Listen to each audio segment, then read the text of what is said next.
Chief Medical Officer's log. Supplemental. Ops has finally gotten the autopilot sorted, so we're on a course for home, and not a moment too soon. Some of the crew members are already biological toddlers, with the rest of us not far behind them. I repurposed a babysitting holodeck to help take care of the crew over the several days it takes to get back home. I just hope we make it back in time.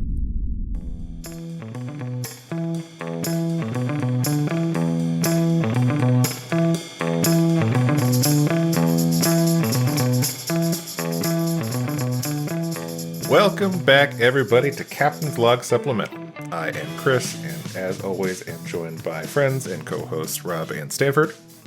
Hello. Yo. As well as producer Mariah. Hi there. For the uninitiated, we are a Star Trek rewatch podcast cruising through all of Star Trek in chronological order. How are we all doing today? Not too bad. That's it, not too bad. What'd you say, Rob? Oh, I was going to say, work has been an absolute nightmare and everything is broken. And I just don't want to walk in tomorrow. I guess I'm working from home, so it doesn't really, I'm not going to walk in. He doesn't I want want to sign in. He doesn't want to walk to the desk from his bed. Yeah. Fuck that shit. That'd be fair. It's fair.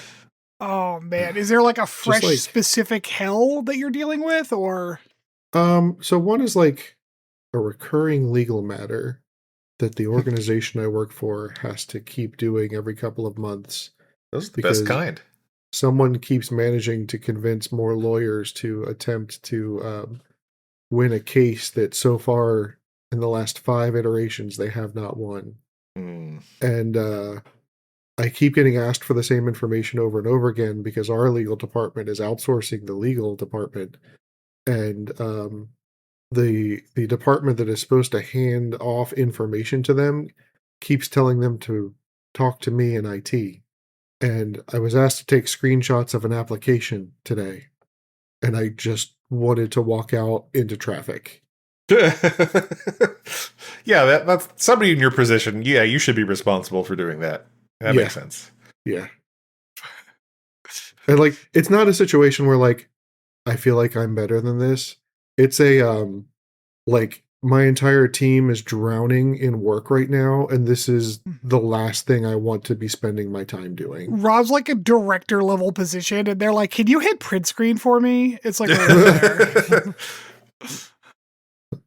That sounds fucking awful. Yeah. Yeah, so you have fun with your lawyers. Y'all, but thank you. Y'all tracking this algae bloom in the reflecting pool nonsense? Oh god, it's so amazing. The whole reflecting pool saga has been nonsense from the start. It's one of those things where it's it doesn't even matter to the fact that the algae was already a problem. They simply just didn't fix it. It's just the timing of it all has been so chef's kiss. Well, it's been a roller coaster for me because first it was upsetting because of all the money being spent, and then it was chef's kiss, and now it's he has troops stationed around the pool and is arresting tourists who reach into the pool to grab some of the blue vinyl that's peeling off. Yeah, that they just put in. It's just fantastic. Love it. Oh man, they arrested a dude just for looking at it because they were like, "You look like you were going to reach in and grab something," and he's like, "What the fuck?" This is now Minority Report, except we're just reporting minorities. Oh, God. Well, yeah, that's all cops, but yeah, I don't know. Rob making the real jokes here. Yeah, it's just been so fucking funny. Hey, you guys want to hear something positive? Yes, please. On the way over here, I saw fireflies. Oh, yay, finally! Oh, yes. Yeah, we've been seeing them for the past couple of weeks now. And now I'm looking outside, I see them. I was just saying the other day, I can't wait to see our fireflies because we have left our leaf litter, and I still have leaf litter in my garden beds and around, and I am so fucking excited because I need it to look like a mystical, magical sparkle yard. Are you all in the Firefly camp or Lightning Bug camp? So I grew up in Kansas City, Missouri, so I am a Lightning Bug person. It's been evenly split in my family. I feel like the Jersey side usually calls them lightning bugs. That's what I grew up calling them, yeah. Everybody else seems to call them fireflies. It's firefly, but I'm from the I mean, south, so To be whatever. honest, I've always called them lightning bugs, but firefly does seem to roll off the tongue better. Exactly. It's Pretty much, okay. if it rolls off the tongue more easily, that's how we say it in the south. When I moved to DC, and heard people calling them fireflies, I was like, is that I actually was under the impression that that was a different bug. Like I mean, different species of shit do the same thing. Like, oh yeah, it's another ass glowy bug. Like, sure, that's fine. This is what they got in the East. But yeah, back home we had lightning bugs. They were different, but they're the same bug. Everyone knows they're a beetle, right? Mm-hmm. Okay, just making sure. Yeah, We have a lot of new listeners. I just want to make sure everyone knows. I mean, you're not wrong, Stanford. There is that's part of the reason why we see less fireflies, lightning bugs that we do today than we did used to, because there is like another similar insect, but beetle that is like predatory to them, that like mimics the lighting and like lures them to their death. It's horrible. What the fuck? It's just rude. Yeah, Well, It's it's like an also- invasive species. But yes, and also that course we it get rid is. of our leaves, and that's where they live. Mm. So leave your leaves. They're literally called leaves. Where are we feeling on the crawdad situation? Crawdad. What's the crawdad situation? Like, what do we call What them? else are they called? Oh, like as a like Crawfish? like Oh, crawfish. Yeah, crawfish, okay. crawdad, No, mudbug. it's a crawdad. A what? What's Is up? it Mudbug. mudbutt? I've never heard Mudbug. I've never heard that one. That's more of like a kind of an offhand term for What do it, y'all but- what are y'all crawfish out here? Yeah, Is that's a yeah, probably crayfish the crawfish, same yeah. thing? Crayfish is like I the don't know. Louisiana name. Okay. But is it the same animal? Do we think? I believe so. They look the same. They taste the same. Well, it's crawdad, because any chance you get to say dad or daddy in the Yeah, south, yeah, that's yeah. what you're going to say. Yeah. Did y'all have katydids up here, or is that like a southern thing? that's also a southern thing, but I know what you're talking about. They're just grasshoppers. Like it's fine. Yeah. Yeah. Huh. And we also called in Kansas City. We called cicadas. We called them locusts. Like, which I is funny mean- because they're not locusts, not even like a little bit. But Not that's even just a little. that's just what we call them. That sound. Like, yeah, this is a locust. Like, Wow, that was exactly like it. Yeah, It's like not I'm there. if I was exactly actually like it playing- means not at all. no, Is no, it I was July playing a now? clip. Yeah, I was playing a Jeez. clip of it off my phone, so you can. Worse, August. Right? I've seen several clips of Sounds like Europeans summer. like visiting and like hearing the noise, and they're like, "What the fuck is this?" It's so Eh, Yeah, loud. so Sometimes loud. It's so loud and creepy, but you're just used to it. It's just what you Yeah, hear. the You know- Americans in the comments are like, "That's just the sound of summer." That's the That's sound what of summer summer, sounds especially like. especially It on was- that side of the Appalachian. Like they're not as prevalent here. You'll hear them. You do hear them, but like in Kansas City, man, there were days when you couldn't hear a goddamn thing except for those things. Mhm. I don't know. I went to I went to a Summers- comedy show in an open air venue one time, and they were like especially bad at that time, and like literally they were drowning out the giant speakers. Yeah, amazing. It's always really funny. Like on Reddit, every once in a while, you'll see like I feel like it's mostly I don't like do cicadas not exist in Europe? Because like I feel like there's a lot of like European anime fans that ask like all the time like what is that noise in every single like summer Yeah, Japanese anime? because they're Like, in. what's they're happening? They're definitely in Japan. Although, is Yeah. that in? I don't know. Like I assume they're not. I don't know where they're native to. Right. I Like. mean, they're a swarming insect. Like I have to believe they're on every continent. Well, yeah, but like also, I don't know. It's just weird that like Europe doesn't have any. America has them, but Japan also has them. Like, Yeah. that's a weird distribution for a lot of things. I understand, like geographically, there's some reasons for that to happen. Like, there's some plant species that are like that came over the Bering Bridge and whatnot. I get that, but like. There's apparently over 3,000 species of them. That's so- the other thing, man.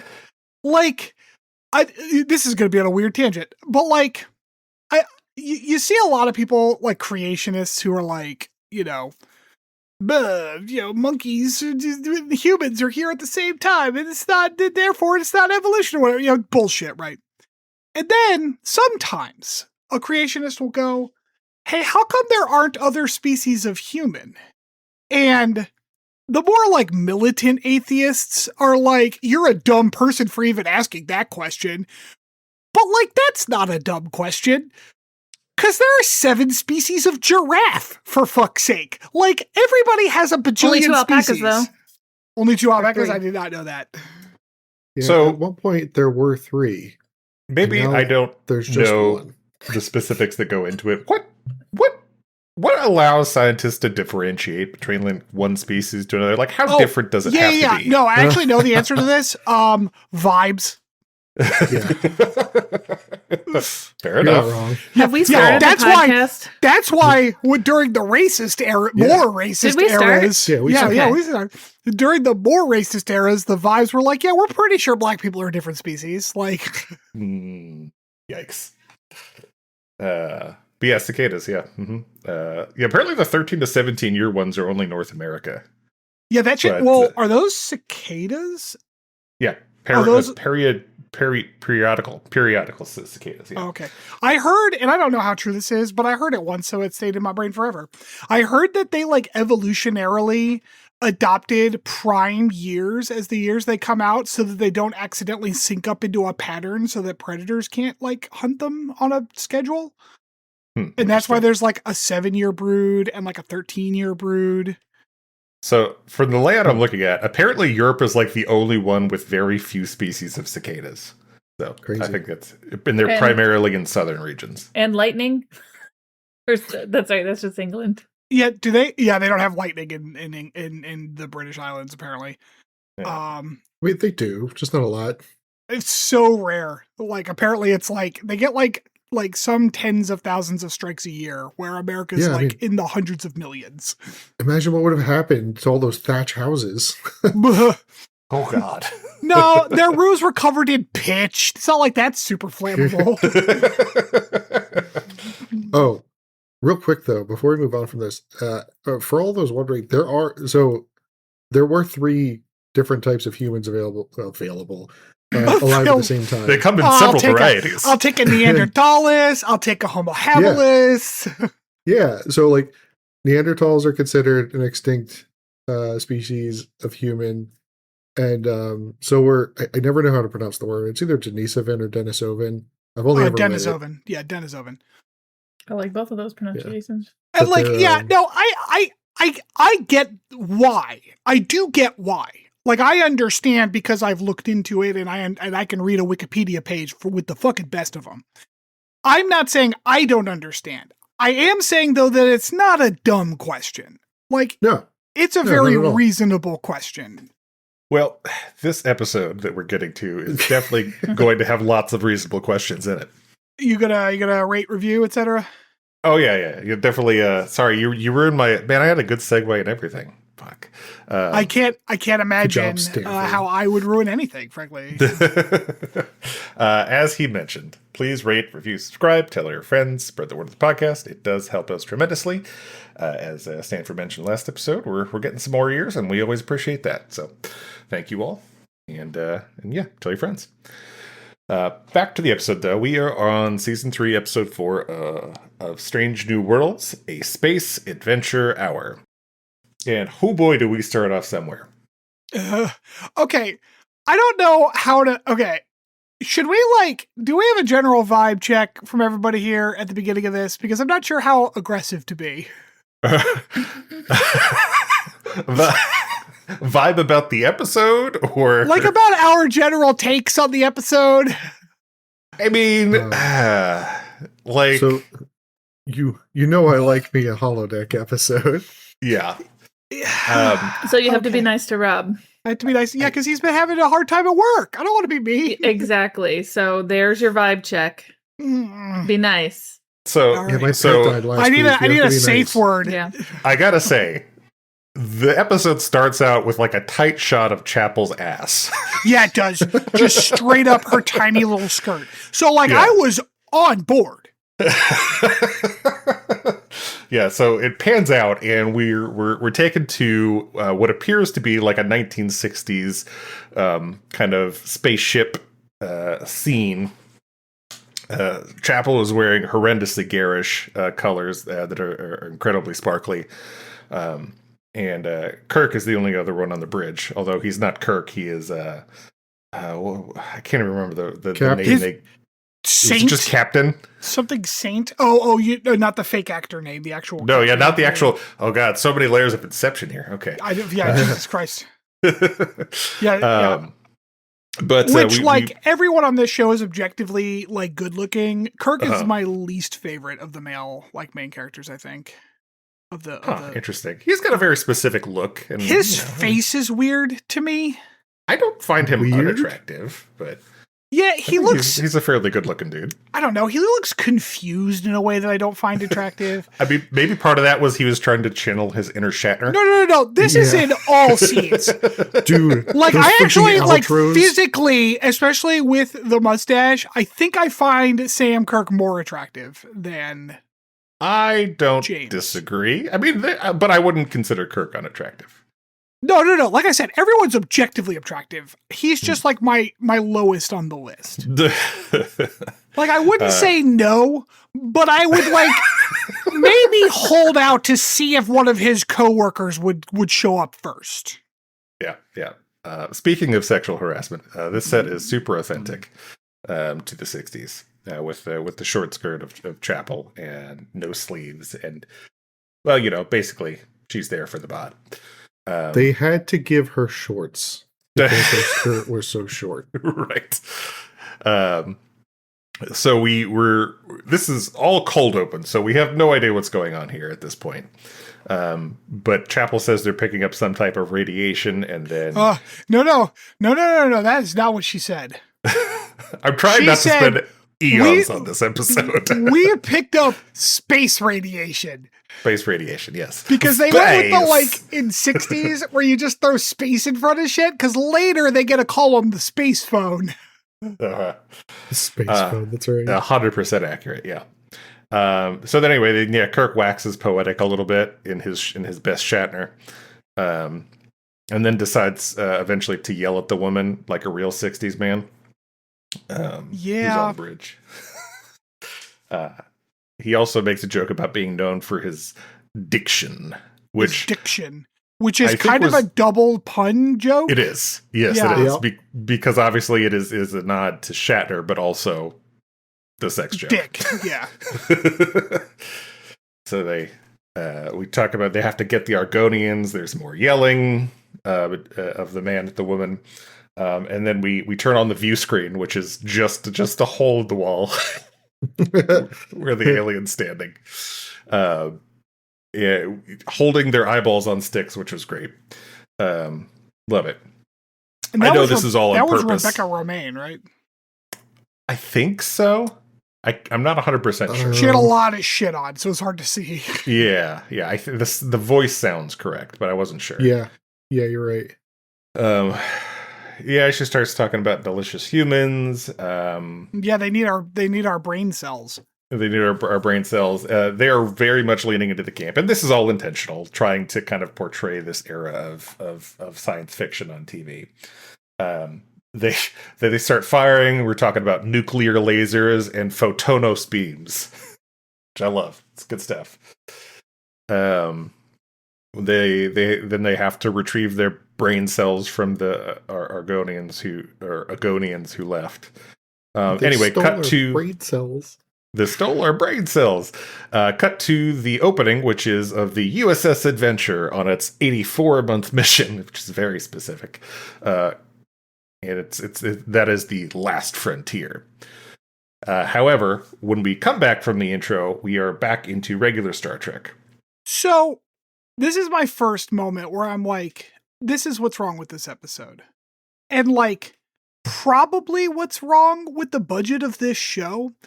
That's a lot of money to spend on a one-off gag that does not actually affect the story at all. I get what you're saying. The story, it's one of those situations, I'm not a fan of holodeck episodes, so I know I come in with a bias there.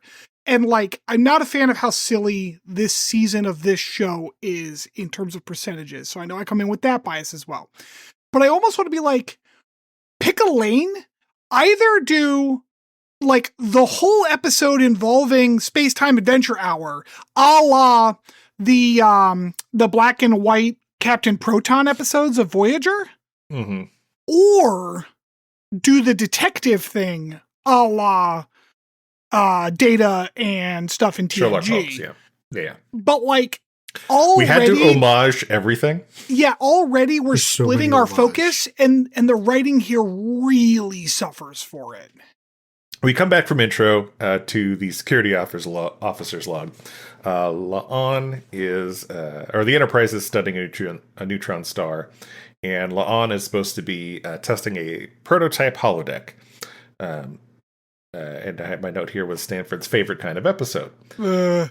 I would almost like this show better if they did end up calling them the recreation rooms, because that's a funny fucking joke.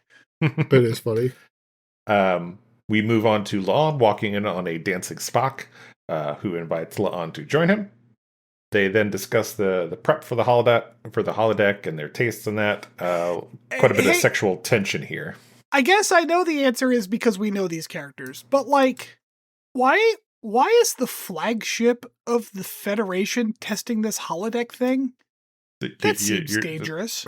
The thing you said before. So, well, to be honest, I feel like there's a long history of that happening to the Enterprise in Star Trek. Yeah. Like, especially in TNG. Like, how many episodes were there in TNG where it's like, hey, we just invented this fancy new tech, and we want the Enterprise to be the first ship to test it out in the fleet. Yeah, that's a fair point. Like, I can understand if the tech requires something the Enterprise is uniquely suited for, like, I don't know, but no, though, because the Enterprise had sister ships even in the first fucking season. So, like, yeah, why do this on the flagship? So we can have the holodeck episode. Oh, right, okay. Well, that, and, it's the fucking flagship, man. Yeah. So anyway, Spock and La'an are clearly horny for each other here. Spock is hitting on La'an so hard. Oh, she's giving it back. Oh, absolutely. Luckily, at this point, La'an decides on what the program she's going to test out is going to be about. Something about Amelia, who's like a murder mystery like novel series that she read growing up as a kid. So she talks to Scotty about her selection.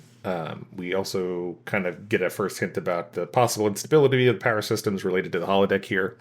And then we also get the convenient tablet of crew that are going to be stand-in characters for our already obnoxious. Already like, oh, we're going to use the transporter buffer scans to make perfect holodeck recreations of our coworkers. Ew. Just ew. Listen, they have to set the precedent so that Geordi can fuck things up later. Geordi and Barclay both. Barclay, yeah. Yeah. Cut to the classic black box with yellow grid lines holodeck where La'an and Spock are kind of waiting to get the program started. The outfit on La'an, by the way, fire. Incredible. yeah. She looks like Carmen Sandiego. Like she looks incredible. She does. It's the red hat. It's the red hat and the red jacket. Yeah. And the hair. Yeah. So they start the old holodeck up and kind of marvel at the realism involved in it. And like, actually, she asks, so she says a thing which makes me ask a question, because she's like, I can almost smell the cigarettes and whatever.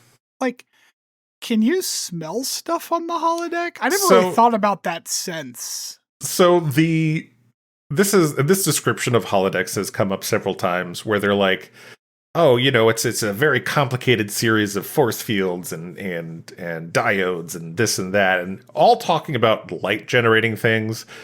How the fuck do they make liquids and shit? Like, how do they make smells? Yeah, theoretically, like it uses like there in early TNG, they explained that it used like replicator technology, because I don't know if you remember, but there was an episode in TNG where like they were like having a snowball fight on the holodeck, and someone got hit out in the hallway by a holographic snowball. Oh yeah, and also smell-o-vision. Sure. That exists today. Yep. So where was I? Okay, so yeah, right as they start the program, Spock departs, and La'an goes and meets Uhura's character, who is like some reporter who found the body. La'an is supposed to basically find the killer before the cops show up, so it's kind of the game. Of the Strange New World characters acting like 60s actors characters. Uhura does the best job, in my opinion. Like, I think she was the purest, like, her acting ass of it. Yes. I think the others were all trying to do characters. Do you know what I mean? Yeah. Yes, and Yeah, I hate it. And first of all, I don't know what Anson Mount's fucking problem is, but when he's not Pike, I fucking hate him. Like, Dude, he's a sniveling little shit in every single thing he does that's not directly Pike. They keep doing this to this poor guy. Although I will say, his take on the the writer in this episode, it was pretty fucking good. So his character in particular was supposed to be, from what I read, a caricature of Roddenberry with like a little like with the physical appearance of Asimov. Oh Right. God, Asimov's such a tool bag. Yes, thank you, dear. Am I like the only person here that likes Asimov's work? Is it just me? I like some. Yeah, I some is too I get lost in and just I find it pretentious and uninteresting. And then when I read about the fact that Asimov is quoted as saying, the only person I consider smarter than me is Carl Sagan, made me realize just how pretentious like how accurate I was in that assessment. I mean, yeah, you're not wrong, but some of his stuff is really fun. Yeah, I like some stuff, yeah. As long as you don't like women, it's not too bad. Any writing from that era is tough in that regard. Not if you read some fucking women writers. Where was I? Oh yeah. So cue the classic noir narration, where Lon's kind of narrating what's going on. You know, guy was strangled. And we kind of get the rundown of kind of why we had that 60s space show opening. Yeah, and this is one of those things where, like, this voiceover, this is the only time it happens throughout the whole episode. Correct. So, like, it did feel like that checkbox bullshit. Right, yeah. But also, like, we didn't need this if you had just not done so much time in the fake show that doesn't matter. Like, you could have just shown us this. You didn't have to do this exposition, you know? It feels gross. It was very fun. It was fun. I agree. And you're not being fun. I agree that it was fun, but like, make it worth my time because I want to have fun. Yeah. I feel like it was worth the time though. Like, it sets the whole background for the show, what it was, who the characters were. I mean, okay. I'm kind of in between you two because I did enjoy it. I thought it was fun. I do think it was probably too long. Like, it could have been half of the length of it was if they wanted to do it, a little bit of it. Like, listen, Chris, we don't need you middle of the roading us. That's how we ended up with Trump, Chris. It's your fault. Jesus Christ. Oh my God. Wait, okay. no, I don't want to be the conservative asshole.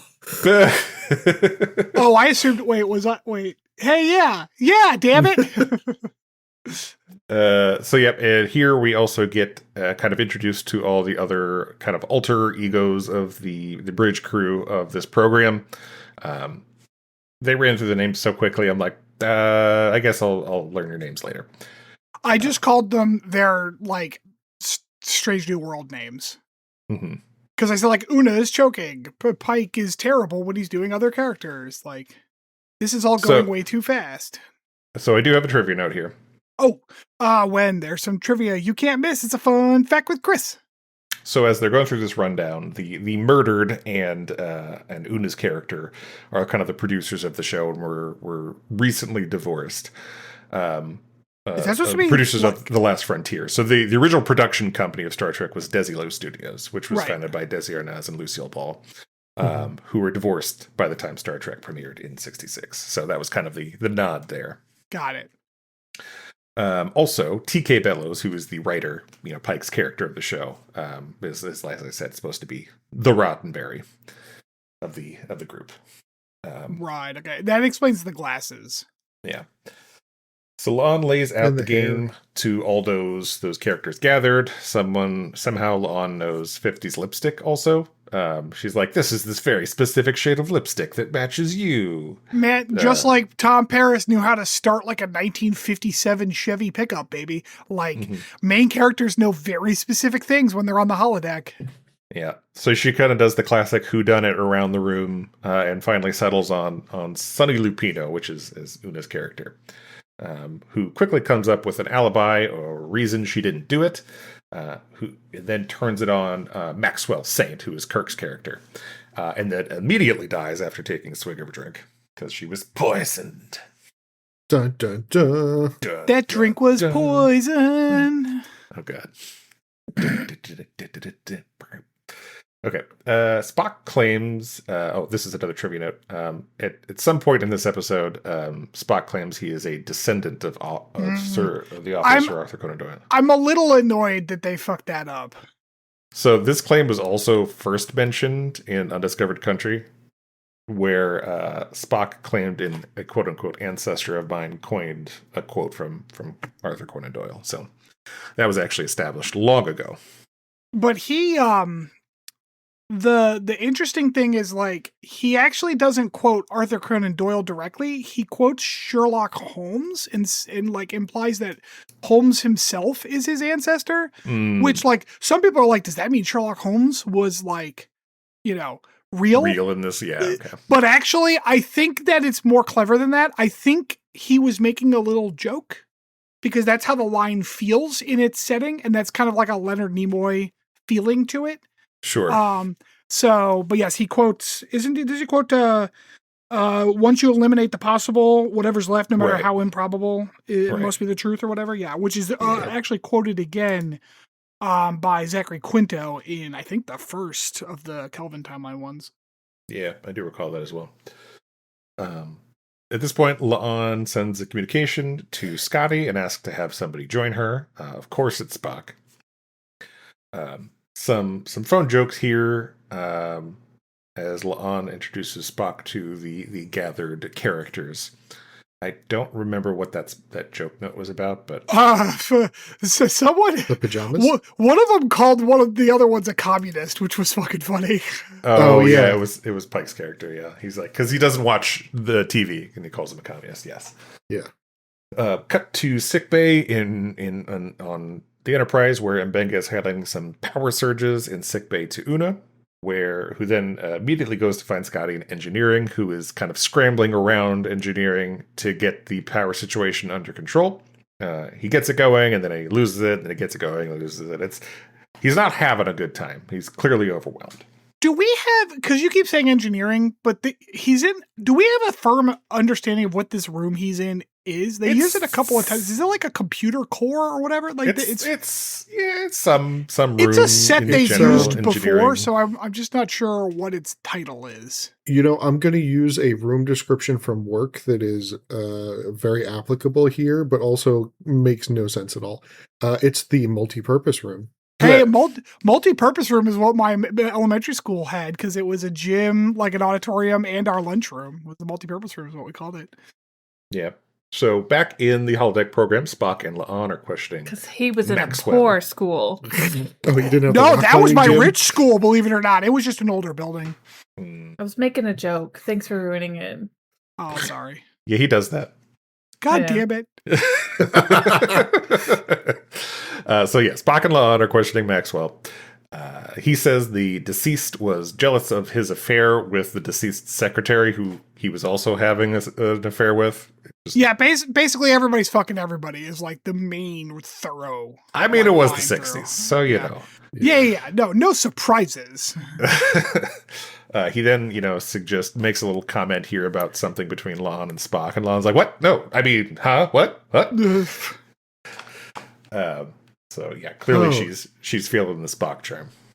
You know, I also just realized, Pike's character divorcing Una and like dating her in the first place, that might have been a like a nod towards oh god, who was the actress who played number one in the original series? What was she does the computer voice? Roddenberry, whatever. No, Majel Majel Barrett. Major Barrett. There, thank you. Yes. Yeah, she had a hyphenated Roddenberry name for a while, but then I think she dropped that after they got divorced. Yeah. So after this, we get to hear Chapel's Australian accent, because she is legitimately Amazing. Australian. Yeah. She says some... What's that? Sorry, just a side note. Christina Chong has a really good American accent. Ooh, I actually did not care for it. She pronounced a couple of words weird, and it kept pulling me back out. It reminds me of so I watch a YouTuber. The channel's called Abroad in Japan. His name is Chris Broad, so it's a fun play on words. Every once in a while, for like a viewer challenge, he uses his American accent.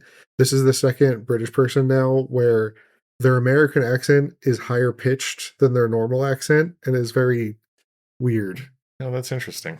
That is interesting. So do you have something?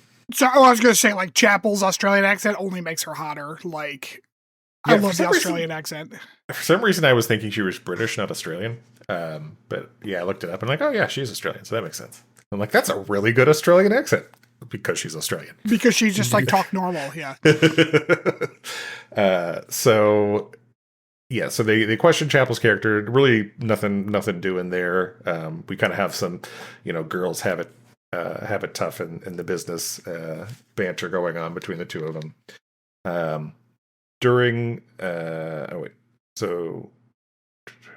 She also mentions during the scene that she played Hedda Gabler on when she was doing stage work, which is Patrick Stewart performed in the 1975 film Hedda, amusingly as a character named Lovborg. What the fuck? Sounds Swedish. Yeah. Well, it's got the O with the line through it, so I'm assuming it is. Then we get to question Mbenga's character, who really didn't have a whole lot of screen time in this. His accent, this isn't that. I don't think that's his native accent. He's doing this like British accent. It didn't sound right. Yeah. So he gets a kind of a quick thing, and then we get to talk to Lee Woods, who is being played by Ortegas. She's writing a play, apparently, that was also in the room with the deceased person. So now they move on to the writer, Pike's character, TK, whatever. He says he was ready to leave the show and move on to movies, says he didn't kill anyone.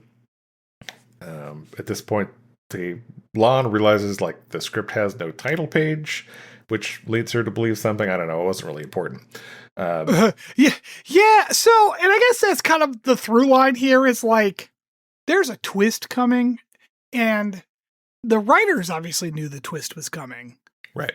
So, like, a lot of this is kind of pointless. Like, there's not useful information in any of this. Correct. Yeah. It's just kind of wasted screen time. It's going through the motions of a whodunit when the things we're learning has no bearing on the outcome of the mystery. Right. Which means, like, what they should have done was all that shit where she was expositioning at the beginning. We should have found that information out during these interviews. Sure. Like, or, they should have made these matter at all. Like, understand that this episode was written, produced, and filmed post Glass Onion.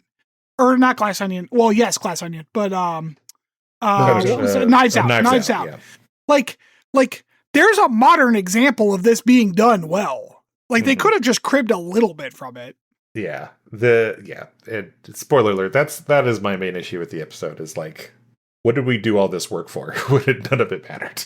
Yeah. So I feel like I came at this from a different angle than you two did. It did matter. Unlike last episode, which nothing mattered. In this episode, there is a very specific character growth that happens here. And like the payoff at the end, I felt was good. All right. We're going to have to defend that when we get to ratings. Yeah, you are. Okay. All right. So, yes, they found the thing. So Spock pulls Lalon out of the way of a supposedly sabotaged chandelier that almost falls on her. At which point Lalon has some sort of epiphany about things. Once again, tying together pieces that don't really matter. Looks like at this point, Spock notices that La'an's cheek is bleeding. And, oh no, the holodeck safeties are off, of course, because the holodeck safeties are always off in holodeck episodes. Oh, yeah. That's what And makes them holodeck episodes. They also can't end the program. Da-da-da. Which, okay, I know it's a holodeck episode, but like, are we not bored of the only way to get out of this is to beat the game trope? I mean, look, there's only so many original ideas out there. Star Trek has a lot of episodes. You know, it would be one thing. I'm like, not even just Star Trek. Everybody does this shit. But it would be one thing if like this was at least like cribbing off of like Knives Out explicitly or whatever. But like, I'm pretty sure we did this exact same fucking episode in another Star Trek episode. Yeah, I mean, yeah, several. But anyway. Yeah, just in TNG. Back to Enterprise, where Scotty is going to find Uhura and says that he kind of runs through this like this whole like quote unquote hypothetical situation about how terrible things are with the holodeck to Uhura, which is funny. Although I hate at the end because it's like Scotty's not stupid. Like he knew that she was picking up on what he was saying. Like, right? Yeah. So basically, they come to the conclusion that they just have to complete the program to get out at this point. Can't they just like cut power to it? They did mention that, but they also hand waved it away with some like, it'll cut power to the whole ship line. So yeah, apparently no is the answer to that question. Okay. Back in the program, they decide they have to solve the mystery. Yelling between characters is happening kind of downstairs from where Spock and La'an are. Maxwell is doing his best 60s man, yelling at the women. And Leah's dead now. That's Ortega's character. She's got a knife in the back in the upstairs room. La'an and Spock also find her in the room, who kind of does some more chatting that doesn't really matter here. Well, I mean, it does because she gets preachy as fuck. She does, like, yes. She's basically like, hey, y'all like are gonna sit here and listen to why Star Trek is fucking amazing for like solid 3 minutes. Yeah, she talks about, what science fiction is and what the purpose of it is and all that stuff. Which I feel like was basically paraphrasing things I've heard you specifically say before, which I thought was funny. It's fine. Like her points are fine, although again, it feels a little gross when like the show is saying how good the show is, They're saying why it's important, I think. Maybe I guess not like how good it is. I guess like it doesn't and that's what I mean. I'm sorry, good in capital G sense, like how good it is for society for Star Trek to exist. It just feels like that's not Star Trek's job to tell me. That's critics' jobs and like fans' jobs and audiences' jobs. If a show tells me that it's important for society, that feels gross. You know what I mean? A part of me was wondering if this was at the point where they were considering selling Paramount to the Ellison family, and this is basically them just taking a shot at who would eventually become their MAGA overlords. Oh, sure. Yeah, no, I don't disagree with that assessment. I had that thought too.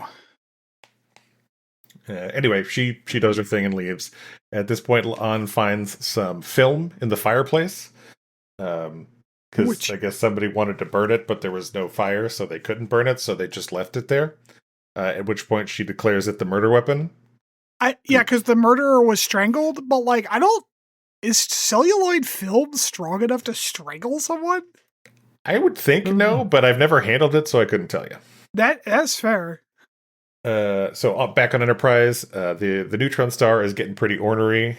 It's about to do some radiation discharge that's trouble for the Enterprise. And massive power drain right as they're about to try to leave, so they can't move.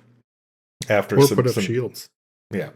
So after some tense conversation between Scotty and Pike, he manages to give them just enough thrust to get them out of the way. I can't stand this shit because Scotty's like, I don't know, Captain. And then he just says, like, I guess I could maybe try such and such. That'll give you maybe like a little juice that can give you like 30 seconds of accelerate. Pike's like, do it. And then Scotty plugs in one cord and says, go. Like, just do it, man. Like, what are you talking about? And again, Maybe like it feels like it's because this scene wasn't given any time to breathe because they had to squeeze all this other bullshit in. So I know you two aren't particularly well versed in the original series.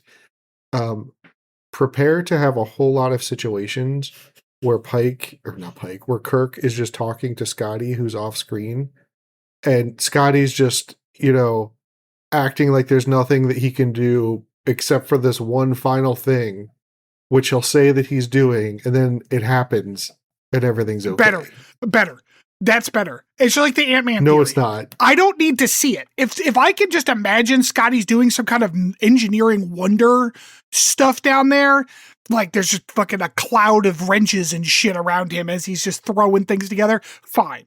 That's fine. But when you show it, it needs to look as impressive as he's talking, like he's making it sound with his voice. And it didn't. So yeah. They get enough juice, and they move enough out of the way of the neutron star burp or whatever, and they're fine. Back to the program where Spock and La'an are watching this film that they found. It's apparently like raw film from the recording of the Final Frontier or whatever it was called, the Last Frontier, where TK gets some phone call that's bad news for him, and he's kind of freaking out. But then Scotty finds a way to kind of, I guess, loop himself into that for the program to basically just relate to them, to La'an and Spock, that they have to finish the program. So I don't know really what was accomplished with that. Like, it was funny seeing him dressed as like a 60s actor or whatever. But like, what he's like, you have to finish the program in order to get out of there. They had already figured that out like an act ago. I don't know why. Yeah. Like, whatever, sure. After they figure out what's going on and kind of what the motivation of TK, they drunk gun wielding TK confronts them. He claims to not be the killer. He says that it's not him, it's La'an who's the killer. He's kind of waving his gun around. Eventually, La'an wrestles the gun away from him, but it goes off, and Spock's arm kind of gets winged in the process. And she hugs him, and he kind of stands there like a statue, which is important. She then has another epiphany and starts pointing the gun at Spock, because she has figured out that he is the killer, not any of the other characters. Turns out it's not actually Spock at all. He's a hologram, and the program tricked her. Spock was never there and with her. Except maybe like right at the beginning before they turn the program on. Maybe. Who knows? Yeah. He congratulates her on the solve and completing the game, and then she's able to end the program. Voila. Hooray. Cut to basically committing the cardinal sin of whodunits. Oh, basically coming up with a twist ending where it's not related to any of the information. Where there were no clues or leading to the actual killer. Like that's like sin number one. Yeah, that was my exact thought watching this episode. I'm like, what are we doing? That's not how we write mysteries. Come on. Is this y'all's first time through this episode? No, I've watched it before. It was mine, yeah. Oh, okay. I've watched this one and maybe 2.5 more episodes, I think. Okay. Yeah, I stopped watching in the middle of that one where they all become Vulcan. 4.5 Vulcans. Yeah. So, yeah. So you understand why I stopped watching in the middle of it. So yeah, they give their report to Pike, and they don't recommend the holodeck, at least at this time. This is all just like, of course, nodding to the future use of holodecks, whatever. And then after that, Una says to Una meets with Scotty, who she kind of just tells, stop trying to work alone and everything. We get this like little sob story about how he detected something, and then he let his captain or whatever said she was going to do it, and then she didn't, so then everybody died. It's a lot, like, to pack into that one this one Yeah. tiny little scene for them. Yeah. As motivation. It is. Yeah, if only there was like something they could have like maybe slimmed down on, so they could have had some time to really open this character like development thing that actually mattered up. You know. So anyway, yeah, stop being a loner, Scotty. Blah. But if my argument was like, yeah, but those other 200 crew members aren't main characters, Una. You can't ask them for help. Come on. They're not bridge crew. They don't matter. Yeah. In another scene, La'an goes to see Spock for some more dancey dance time and lots of more sexual tension. She says that she knew it wasn't him because he was too cold and, she knows him too well, blah, blah, blah, blah. And then, Right. Once again, the writer's insulting the shit out of us by having her tell the exact thing we already know again, but to Spock this time while they're dancing sexily. And then they kiss. And then they do a little kiss. Yeah. They kiss. And I know I'm a curmudgeon, and I know Rob and Mariah are over at the dining room table sharing glances about me every time I open my mouth on this episode. But fake bloopers make me so fucking mad. They're so fucking cringe every time. So what? Wait, say that again. What the makes you blooper, the fake blooper reel at the end for the last frontier? I find incredibly cringe. They were so fun. They were so fun. What is wrong with you? I'm not gonna lie, I did enjoy them. I get where you're coming from, Stanford. I did especially enjoy where Kirk tried to Riker the giantly tall chair. I thought that was funny. This episode also directed by Riker, by Frakes, by the way. Amazing. I mean, obviously, even Jonathan Frakes' fairly good directorial prowess could not save the writing of this episode. Jesus Christ! Because there's nothing directorially, the episode was fine. The shots were framed well, the actors did okay. I don't have any complaints there. It was also another nod to TOS2 with all the door bloopers in this, because that is something that was apparently also very common in the original series. Okay, so on a scale of 1 to 5, where 0 is threshold, where are we at? Well, do you want the good news or the bad news? Because that's gonna decide who goes first. Go bad news first. I already know what you feel, so just go ahead and spell it out. So I am actually going to give this one a 1. Here's my thing. I know I'm already coming in a little hot on holodeck episodes, but I find this episode to be a rather egregious example of we want to hit this checklist, and so we didn't actually consider the writing as important as making sure we hit all of these little sightseeing tours on the way, and it is not to my liking. I find it to be one of the worst written episodes of this show that I have seen. The storyline was not well told. It didn't really make a lot of sense when you kind of think about it for more than even a second. And the fact that again, they're trying to do a whodunit, which is fine. Star Trek has done it before, but that's okay. Do a whodunit, fine.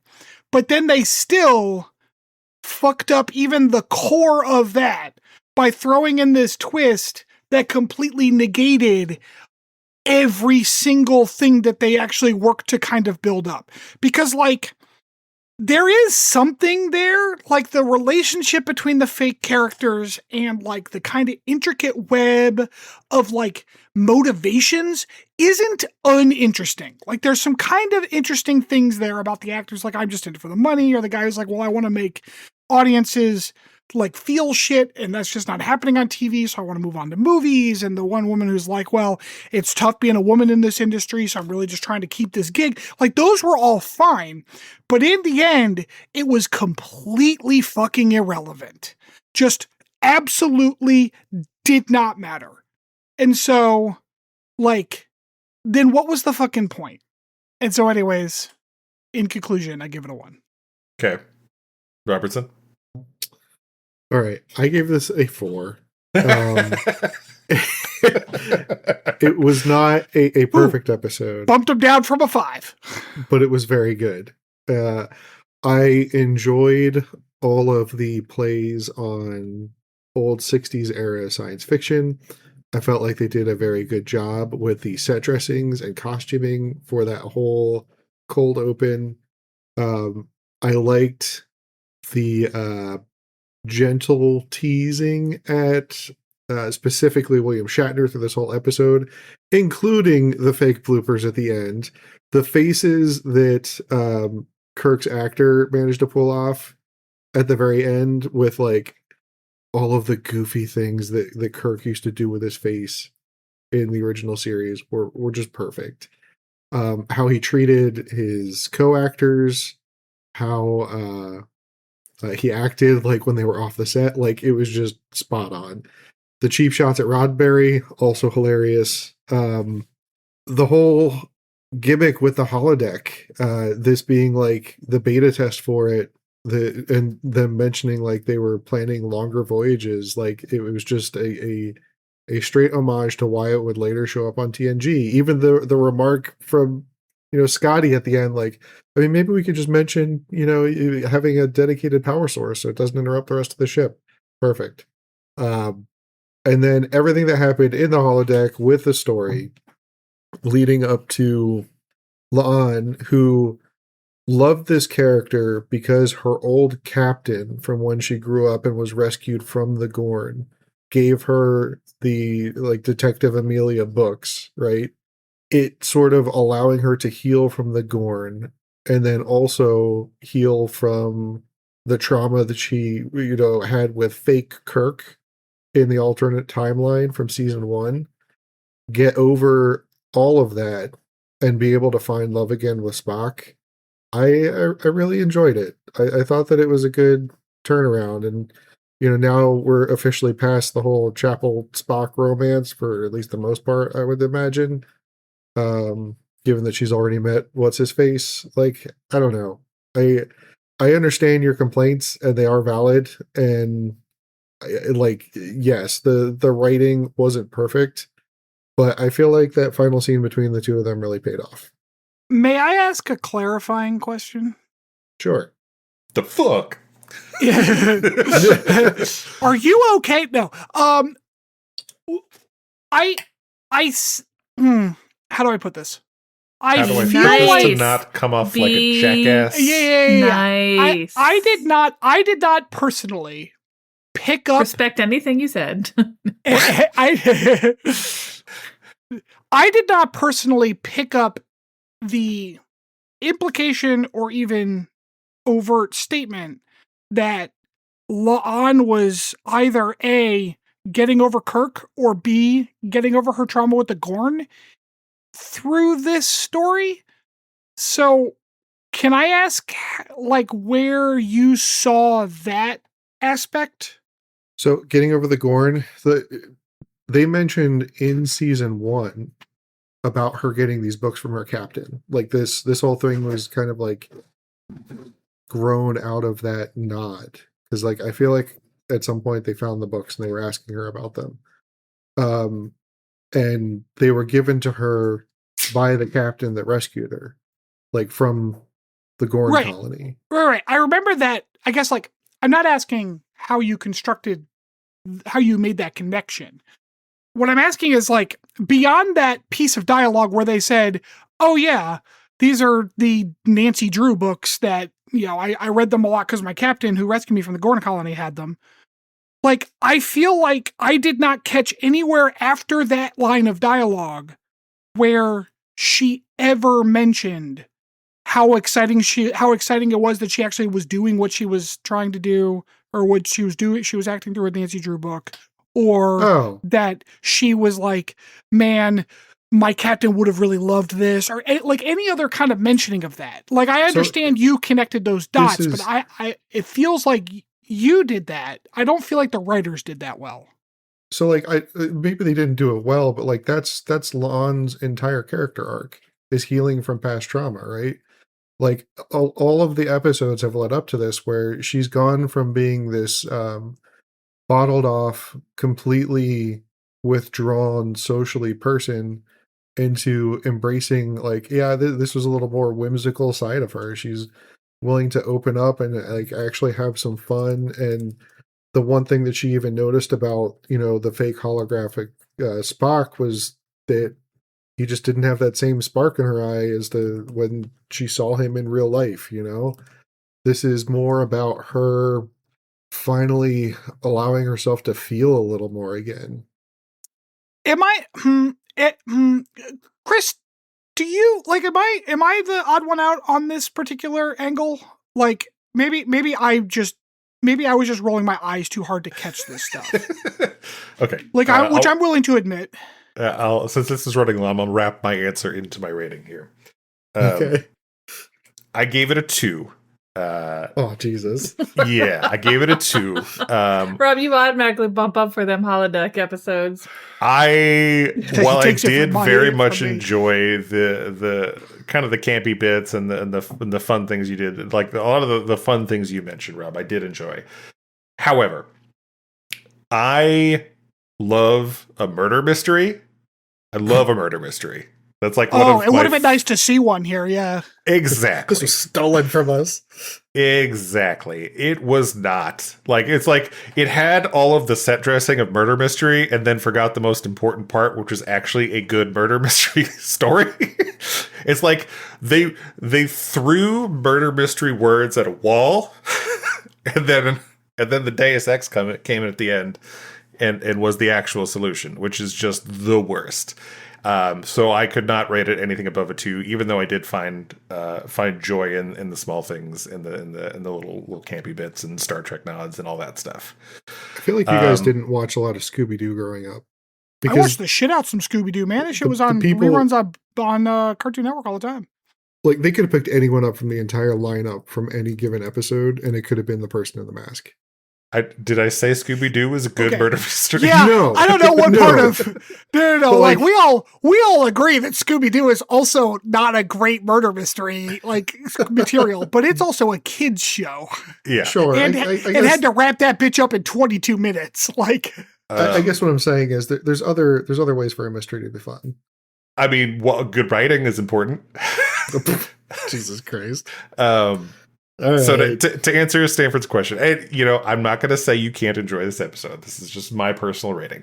But to answer your question, Stanford, I also did not make that connection, but maybe that was also because I was so mad at the murder mystery non-story that they did that I didn't think more about it. So I think that the writers were so enamored with their twist that they ended up kind of ruining a lot of the rest of the show. Because, for example, why wasn't Spock helping at all? Because he was a hologram. No. Right. He was specifically omitted from every other Enterprise Spock, scene. Like the entire main bridge crew is up at their posts, except for La'an, who's on a special assignment, and Spock, who was, as far as we could tell, dancing, I guess. I noticed too that they specifically, when they did scenes on the bridge, they were always tight shots. So you would not see where Spock would normally stand. And Spock has, throughout this entire show, and through some of Discovery, famously inserted himself into problems that were not, explicitly his job, but, he could lend his expertise because he's Spock on. Scotty was, the perfect candidate for that, and he was noticeably absent. So, I think that, if they... I don't know. My issue is, I think... I'm going to be honest, Rob. Your interpretation of La'an's story arc is poetic in a way that I wish the writers had actually taken seriously, because that could have been a much better episode if this was not first of all, stop wasting time. Either do the campy episode for the whole thing or not. Stop wasting my time. But let La'an actually have fun in a, oh my God, I'm actually living the Nancy Drew life here.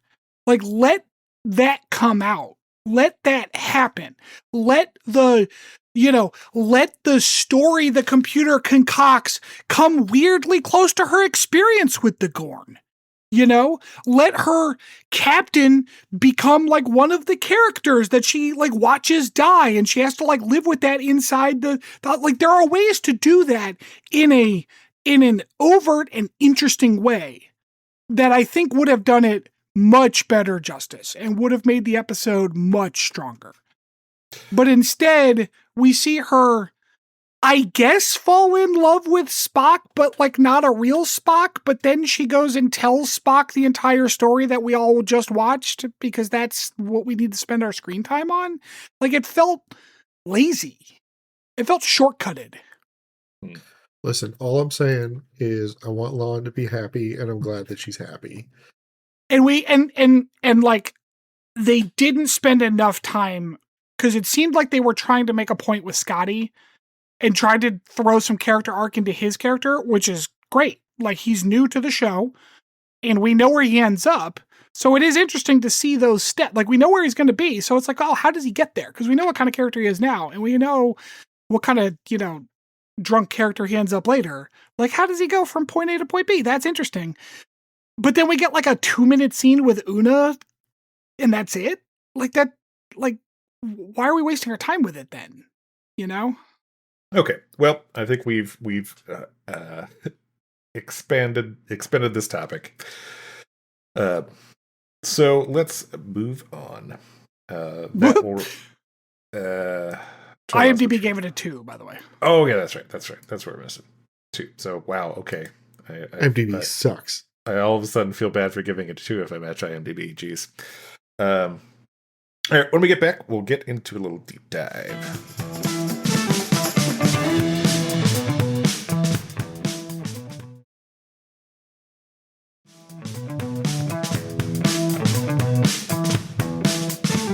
Welcome back, everybody. All right, so for today's deep dive, the initial opening sequence of this episode kind of made me think, what type of sci-fi happened before the 60s? So the 60s were kind of like the sci-fi series initial boom. You have your Star Treks, Doctor Who, you have Outer Limits, you have Twilight Zone, all that stuff, all those big kind of initial sci-fi series. But their sci-fi series actually really first started at like early 1950s. So I wanted to touch on a few of the very early nation sci-fi series that were out in broadcast television. Were you going to say something, Stanford? You didn't mention Lost in Space, and I'm a little bummed because it's like one of my favorite shows. I could only mention so many, but yes, that was another one that I was aware of as well. All right, so the first one I want to touch on was really the first like real kind of sci-fi series, which was called Captain Video and His Video Rangers. It was on the Dumont Broadcast Network from 1949 to 1955. Did the word video mean something different back then? What the fuck? Yeah. So the premise was he's a futuristic lawman. Captain Video leads his Video Rangers in protecting Earth and the solar system from various intergalactic threats. Episodes mixed adventure with educational science segments. The series was set in Earth's distant future, tracked the adventures of a group of fighters for truth and justice. As said, they were led. Go ahead. I think that they need to recreate this, like reboot the series, but have Captain Video or whatever defend the last blockbuster. Right. Sounds like the only Isaac Asimov story that I actually enjoyed. Sounds like Lucky Star, only as like an educational thing. So, which he wrote under a pen name because he was embarrassed because it was good. Jesus Christ. The Video Rangers operated from a secret base on a mountaintop whose location was unspecified. Their uniforms resembled a U.S. Army surplus with lightning bolts sewn on. The uniforms resembled what they could get down at the shop on Braun or whatever. 100% accurate. Yeah, this show basically had a shoestring budget. It was early kind of, and I don't really want to call them special effects, but special effects. We're talking like pie tin spaceships, all that type of stuff. So hell yeah. Amazing.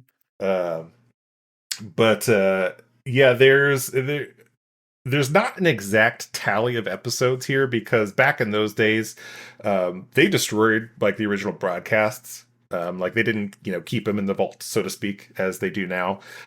So there's not like a specific count of them. You can still find a few episodes out there on like YouTube and stuff.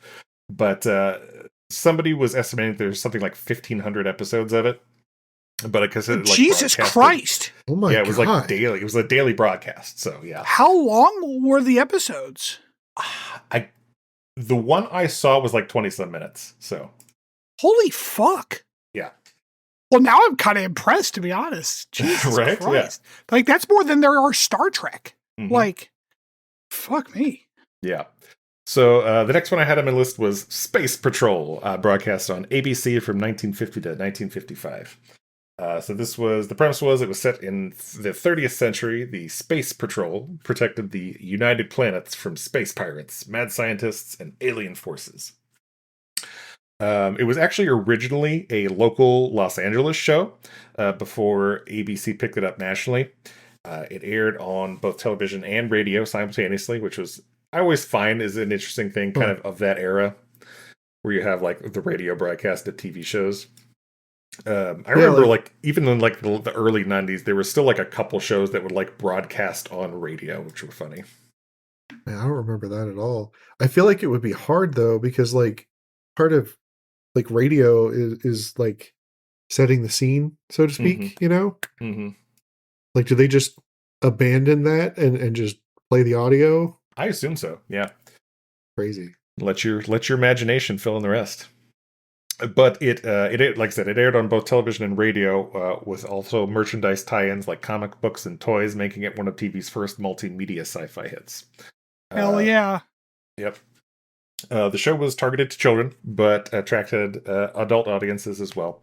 But many episodes also featured commercial tie-in merchandise, like toys, mail order premiums that were advertised during commercial breaks. And many of the ads, corporate sponsors, Ralston Purina's Czech cereals use the show's space opera motif in their pitches and marketing otherwise, too. Which is interesting. Back when we were a real country. The next one I had on my list was Tom Corbett, Space Cadet, which broadcasted from 1950 to 55. This actually aired on 4 different networks. It's CBS, ABC, NBC, and Dumont.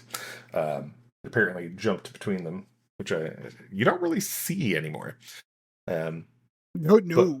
But this there was too much information on this one. This followed the cadets at the Space Academy, capital letters, as they train for interplanetary missions and uphold law and order in the Solar Guard. I love every moment of Space Academy, capital letters. That's so great. The Space Academy. So this series is actually apparently loosely based on Robert Heinlein's Juvenile. Space Cadet. Juvenile novels, which is, which I thought was interesting as well. Yeah, as soon as you said Space Cadet, I'm like, I bet it's based on Heinlein Space Cadet. Yeah. It absolutely was, yeah. The next one I had on the list was Flash Gordon from 1954 to 55. Flash! Mariah hates that fucking movie so goddamn much. It's so funny. So this was adapted from Alex Raymond's comic strip Flash Gordon. The series followed Flash, Dale, and Zarkov on interplanetary adventures, combating Ming, the Merciless, and other foes. Are we thinking Ming might have been like an uncomfortable racial stereotype? Now that I think about it, with any kind of 100%. So I thought the other part that I thought was interesting about this is apparently a French, West German, American co-production filmed in Europe. So yeah, I thought that was interesting. It had a very limited budget, but kind of targeted kind of nostalgia from earlier movie serials starring Buster Crabbe. The last one I wanted to touch on was a show called Men into Space, which aired from 1959 to 1960. This one I found quite interesting, really, because it was a more of a realistic depiction of U.S. astronauts preparing for and undertaking space exploration missions. It was apparently 59 produced to 60, yeah, because Mercury was underway by then. Yeah, it was apparently produced with technical input from the U.S. Air Force and inspired by kind of the rocketry of the time. It was praised for its scientific accuracy and foreshadowed the coming space race. It was not really set in like kind of a specific time period, real life time period, but clues dropped in the scripts indicated that it took place between the 70s and 80s. The first moon landing, of course, occurred in 1975. So kind of is all part of the lead up to that. In the show, 1975 is when the first moon landing happened. Right, yeah. That's surprisingly not far off. So some props were futuristic, such as a forerunner of today's LCD screens. But the show's Earth clothing and environments, including cars, telephones, and other machines, were all, of course, from the 50s. Nothing says the 80s like a car from the 50s. Right, yeah, and as you mentioned, it aired just the year prior to the beginning of human spaceflight, with Vostok 1 and the Project Mercury launching crewed spacecraft in 1961. So, Interesting. I found a couple articles, and one had like a bunch of like YouTube videos of the shows, and oh boy. I will say there is it is disappointing that things back then weren't recorded with the like delicacy and like eye towards archiving as they are now. Because it would be nice to have that stuff, even if it's, not great, but like it's cool to look back and see that shit, right? But absolutely. There's no, like, in today's media, like, it's having 1,500 20-minute episodes isn't hard, to record. Sure. But back then, man, they couldn't afford that much film. Just sitting around doing nothing. Absolutely. That stuff will catch fire. Yeah. So that kind of takes my stroll down memory lane there for old sci-fi shows. Of course, that was all followed by the boom of the 60s of the aforementioned shows, as well as Lost in Space, as you mentioned, and a couple other ones. Sorry, go ahead. No, there's a couple other ones in the 60s too, which I wasn't familiar with. It's About Time, which was only on CBS for a couple years. Also, The Time Tunnel, all the time-centric things. Land of the Giants was another one. So there's a whole bunch of old sci-fi out there that would be at least interesting to kind of take a peek at. So encourage you to check it out. Good luck. Yeah. When we get back, we'll get a little potpourri.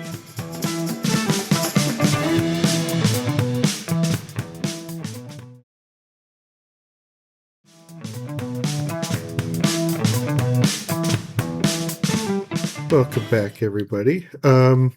So I found a fun video clip on the internet this week, and it sort of inspired this game. It's also a little bit of a play on last week's game, but you'll see what I mean in a minute. So I'm going to read off a couple of quotes. These are quotes translated into English from Klingon. Oh boy. And I need you guys. I'm gonna read the quote, and then you'll each have a chance to answer. Tell me if you think that it's from Star Trek or from a TV show. Now, a couple of these, because of how popular the phrases are, like they will have been in both. So I need you to tell me if you think that it is, made the cross into pop culture and made it into a different TV show. Okay. In that process. Make sense? Making sure I'm understanding. Yeah, because I don't to read a quote in English, correct? Uh-huh. And we're supposed to tell you if it is originally Klingon or if it is from another show of some sort, or both. So the other show would have used that Klingon phrase in Klingon in it. Wait, what? Okay. I'm totally lost. So, like, if I were to say, for example, today is a good day to die. That's Star Trek. Star Trek. Okay. Very good. So, like, that would give you both a point. If I read off a different quote, it's possible it was from Star Trek. It is possible that it was from a different TV show in which somebody was speaking Klingon. Who is speaking Klingon in other TV shows? You got like The Simpsons, Big Bang Theory. Like, yeah, it happened every once in a while. I think some of these are really going to surprise you, but they're pretty good. Jesus Christ. Okay. Yep. All right. This is okay. So, first one. Human female, you will speak. Oh, I don't like this already. Well, I don't like that one. Um, both. I'm gonna say not Star Trek. It is not Star Trek. Point to Stanford. Yeah. So this is from Better Off Ted. Lust in Translation is the name of the episode. Scientists Lem and Phil create a universal translator, Yep. and in one Yeah, scene, yeah. Ted's line, Oh yeah, "Greta, that's a can good we show. talk?" I enjoyed that show. is translated as "Human female, we will speak." I knew. Like, I was like, I've heard that before, and it definitely wasn't on Star Trek. And I could not figure out what the show was. Better Off Ted. What a great show that lasted for like, two One seasons, season. and that was it? I think it was just one. Was it just wasn't one? Yeah. God, what a great show. Yeah. All right. Next up, are you wearing body armor? That is such a generic line. What? What? Not Star Trek. Star Trek. I don't fucking know. It is not Star Trek. Yeah, Klingons this wouldn't is say that shit. this is from an episode of Chuck called Chuck versus the Nemesis. I didn't realize. Well, I feel like I've caught episodes of the show. I don't think I've ever watched it for any like length of time.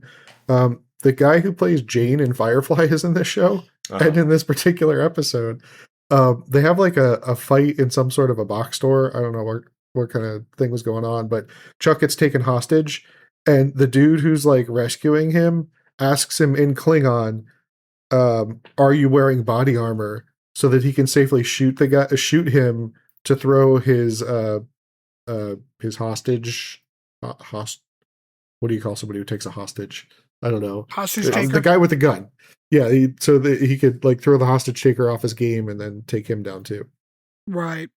I don't know what Chuck is. I've never heard of it.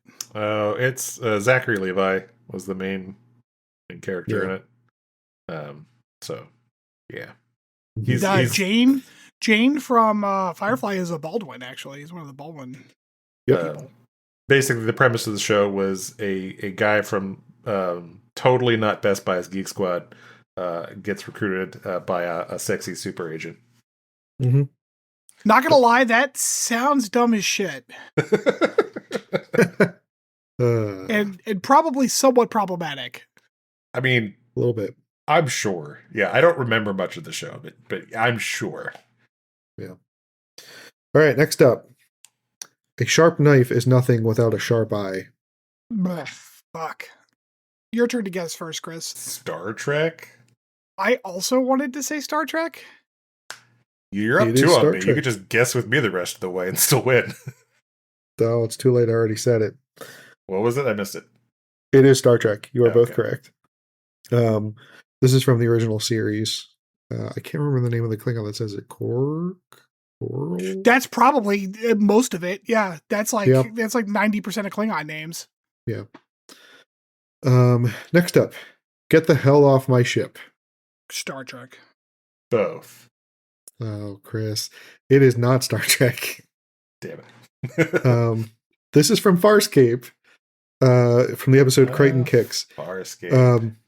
Yeah, so Crichton's facing off against some pirates and scavengers, and at one point he challenges them by like shouting the phrase "Get the hell off my ship." I forget why, but he was trying not to like let the little translator bug things that they have like understand him, but also say something cool at the same time. I watched that show, but the vibe of that show was so weird. It was a wild weird fucking show. It was clearly very like they were trying to feel some shit out. Mm-hmm. Sci-Fi Channel, like heyday sci-fi series, were all like. Well, this is pre-Heyday, right? Like Heyday is going to be like Battlestar Galactica, like that was their good shit, right? This was like the early, this is like this is like the pre-Golden Age, yeah. Yeah, it's where it's turning around. Yeah, because that's when they also had like Lex and shit like that. Lex. Yeah, they were starting to have some things that like kind of worked. Like the Tin Man show was pretty good. Oh yeah, the Dune short series was pretty good. I've heard. I've actually not seen it, but like they also had a lot of fucking flops. So they were really trying to feel before they finally like made it big with Battlestar Galactica. Yeah. All right. Next one. Great men do not seek power; it is thrust upon them. Oh, Star Trek. Star Trek. Well, okay, Yeah. hold on. Yeah, it's Star Trek. Yeah, it's Star Trek. That was That was one of the from last things. week. Yeah, it was from last week. Uh-huh. It was a Collis quote. Kalesh?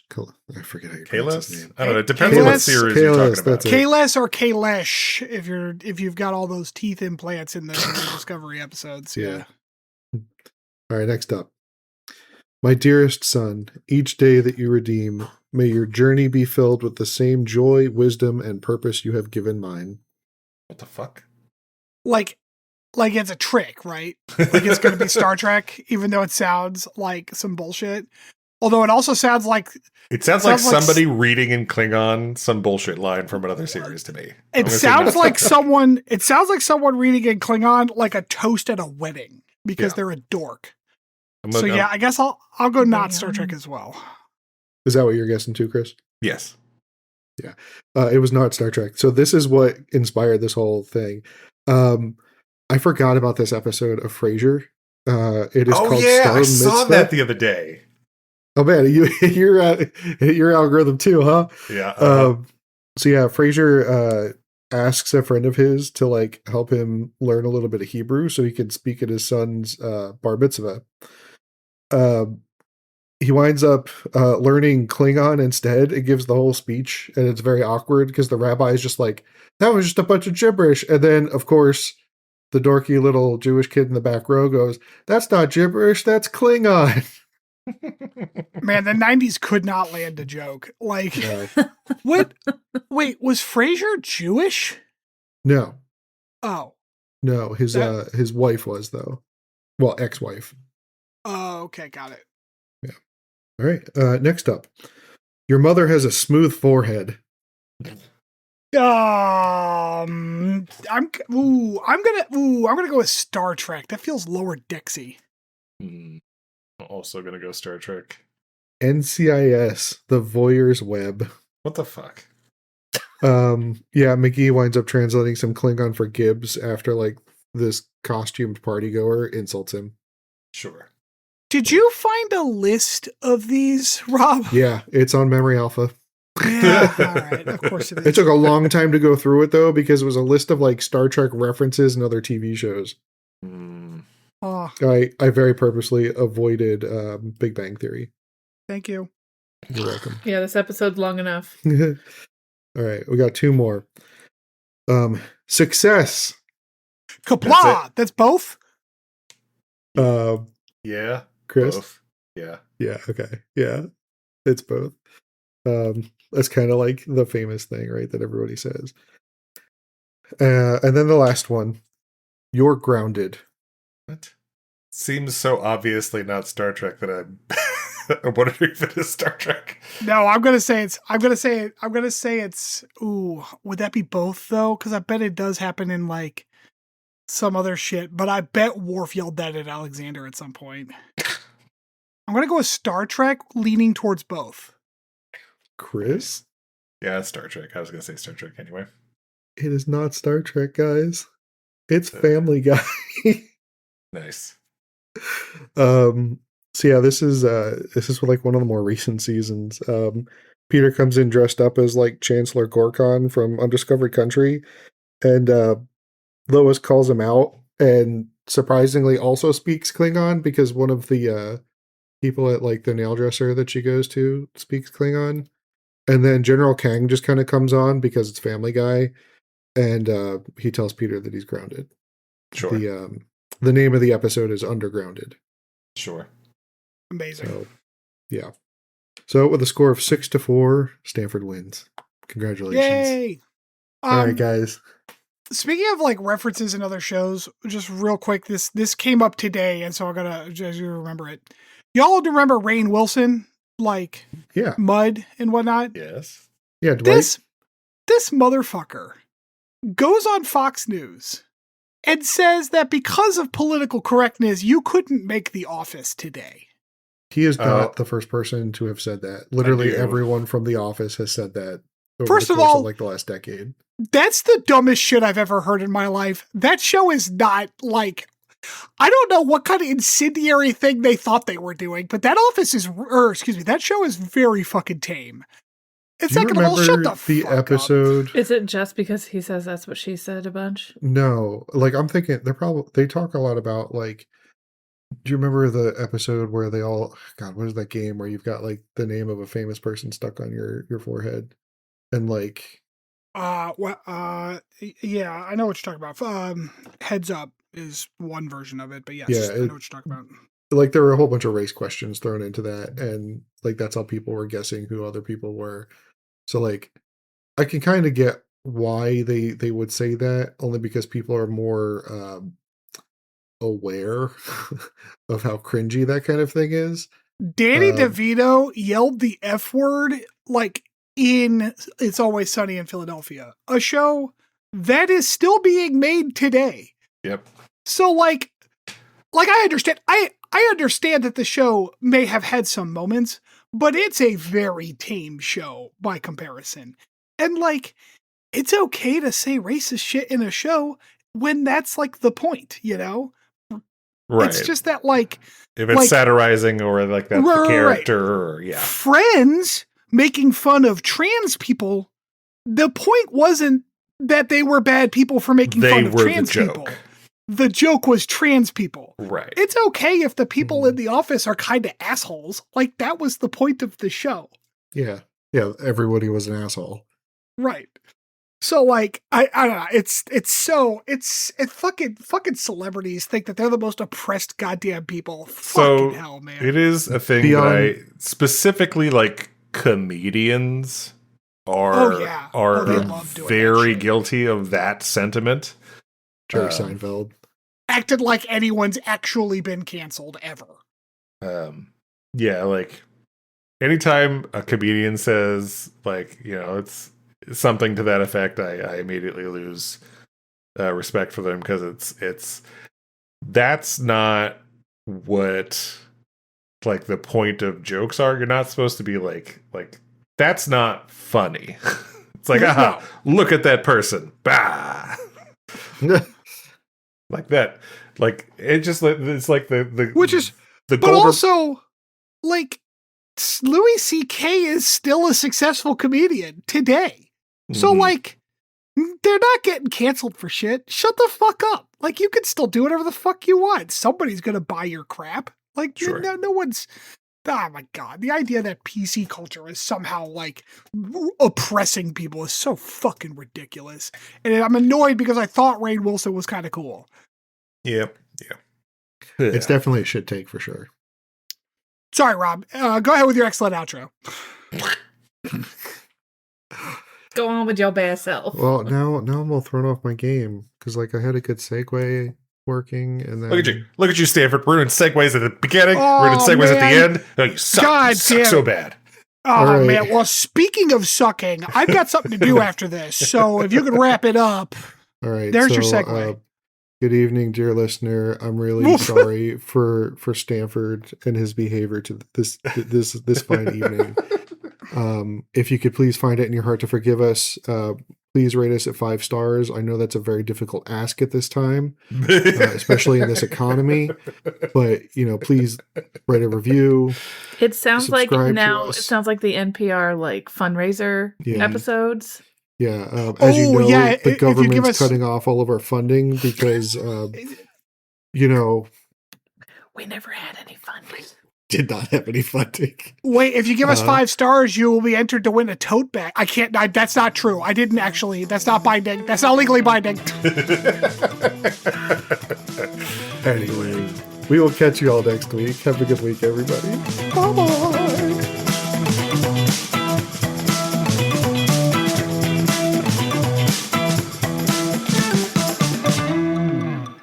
Thanks for listening to Captain's Log Supplemental. You can follow us on Twitter at PodCLS or send us hate mail at podcls3@gmail.com.